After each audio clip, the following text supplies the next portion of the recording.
അസ്സലാമലൈക്കും, എല്ലാവർക്കും പുതിയൊരു വീഡിയോയിലോട്ട് സ്വാഗതം. അപ്പോൾ ഇന്ന് വഴുതനങ്ങ വെച്ചിട്ട് ഒരു സ്പെഷ്യൽ കറിയാണ് കേട്ടോ ഉണ്ടാക്കുന്നത്. അപ്പോൾ പെട്ടെന്ന് വീഡിയോ എടുക്കാൻ ഓർമ്മ വന്നപ്പോഴാണ് മസാലയൊക്കെ ഒരു പകുതി ഭാഗം ഫ്രൈ ആക്കിയതിന് ശേഷമാണ് വീഡിയോ എടുത്താലോ എന്നുള്ളത് ആലോചിച്ചത്. അങ്ങനെ വീഡിയോ എടുത്ത് അപ്പോൾ ഈ വഴുതനങ്ങ മസാല ഉപ്പ്, മുളക്, മഞ്ഞൾ തേച്ചിട്ട് നന്നായി വെക്കുക. കുറച്ച് നേരം വെച്ചതിന് ശേഷം നന്നായിട്ട് രണ്ട് സൈഡും ഫ്രൈ ആക്കി വെക്കുക കേട്ടോ.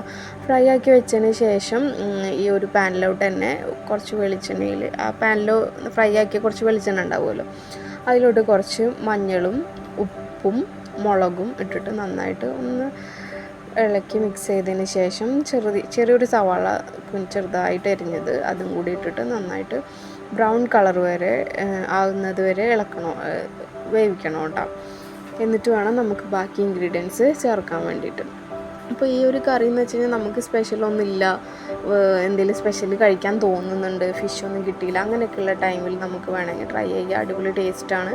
പിന്നെ ഈ വഴുതനങ്ങ കഴിക്കാത്തവർക്ക് കൊടുത്തു കഴിഞ്ഞാൽ അവരും കഴിക്കും, അവർക്കൊക്കെ ഒരുപാട് ഇഷ്ടമാവും. പിന്നെ കൊച്ചുങ്ങൾക്കാണെങ്കിലും കൊടുത്തു കഴിഞ്ഞാൽ കഴിച്ചോളും, നല്ല ടേസ്റ്റാണ് കേട്ടോ. അപ്പോൾ വഴുതനങ്ങ ഒന്ന് ബ്രൗൺ ആയപ്പോൾ കുറച്ച് കായത്തിൻ്റെ പൊടിയും കൂടി ഇട്ടിട്ട് നന്നായിട്ട് അത് മിക്സാക്കി വെച്ചിട്ടുണ്ട് കേട്ടോ.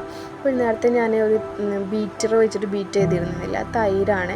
അപ്പോൾ മിൽക്കി മിസ്റ്റിൻ്റെ തൈരിലാണെങ്കിൽ ഒന്നും കൂടി നല്ല ഈ തൈര് ഒന്നും കൂടി കട്ട പോലെയായിരുന്നു, ലൂസ് പോലെയായിരുന്നു. അതിൻ്റെ പേരിൽ ഇങ്ങനെ ലൂസായിരിക്കുന്നത്, കുറച്ചും തിക്കുള്ള തൈരാണെങ്കിൽ ഒന്നും കൂടി ബെറ്റർ ആയിട്ടിരിക്കും കേട്ടോ. അപ്പോൾ ആ തൈര് ഞാൻ ബീറ്റർ വെച്ചിട്ട് നന്നായിട്ട് ബീറ്റ് ചെയ്തിട്ടുണ്ടായിരുന്നു. ബീറ്റ് ചെയ്ത തൈരിലോട്ട് നമ്മൾ നേരത്തെ ഫ്രൈ ചെയ്ത് വെച്ചിരിക്കുന്ന വഴുതനങ്ങയല്ലേ, ആ വഴുതനങ്ങ ഫുള്ള് അതിലോട്ട് ഇട്ടിട്ട് നന്നായിട്ട് ഒരു ഫോക്ക് വെച്ചിട്ട് നല്ല സ്മാഷ് ചെയ്ത് കൊടുക്കുക.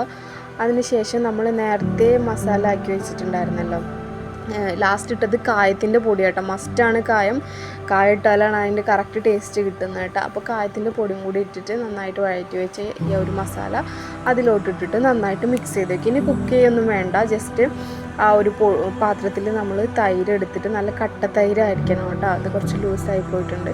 അപ്പോൾ കട്ട തൈരായി എടുത്തിട്ട് നന്നായിട്ട് ബീറ്റർ വെച്ചിട്ട് ഒന്ന് ബീറ്റ് ചെയ്യുക, അല്ലെങ്കിൽ ഒന്ന് മിക്സിയിലിട്ട് അടിച്ചിട്ട് കട്ടയൊന്നും കൂടാണ്ട് ഇരിക്കണം. അതിലോട്ട് നമ്മൾ ഫ്രൈ ആക്കി വെച്ച് വഴുതനങ്ങയും ഈ ഒരു മസാല ഇട്ടിട്ട് നന്നായിട്ട് മിക്സ് ചെയ്ത് കഴിഞ്ഞാൽ നമുക്ക് കറി റെഡിയാണ്. അടിപൊളി ടേസ്റ്റാണ്. നമുക്ക് ചോറിൻ്റെ കൂടെയും ചപ്പാത്തിൻ്റെ കൂടെയൊക്കെ അടിപൊളിയായിട്ട് നമുക്ക് കഴിക്കാം കേട്ടോ. ഞാൻ ഫസ്റ്റ് ടൈം ആയിരുന്നു ഇത് ഉണ്ടാക്കിയിട്ട് കഴിക്കുന്നത്, എങ്ങനെ ആവുമെന്നൊന്നും അറിയണ്ടായിരുന്നില്ല, പക്ഷേ ഒരുപാട് ഇഷ്ടമായി, നല്ല ടേസ്റ്റാണ്. അപ്പോൾ താങ്ക് യു, എല്ലാവരും ട്രൈ ചെയ്യുക. Thank you.